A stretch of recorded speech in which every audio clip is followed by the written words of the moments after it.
Welcome back to Drinks with Augie. Thank you for watching my last video. Today I'm going to show you how to make a Cactus Cooler shot. So you need to get orange vodka, peach schnapps, energy drink, pineapple juice, orange juice, cup of ice, shaker, and a strainer. Okay, let's make the Cactus Cooler right now. We're going to start off by adding the ice in the shaker. Add 1.5 ounce of orange vodka, 1/2 ounce of peach schnapps, 1.5 ounces of the energy drink,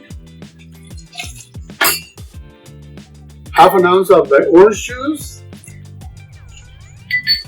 1/2 ounce of the pineapple juice. Give it a good shake, as always.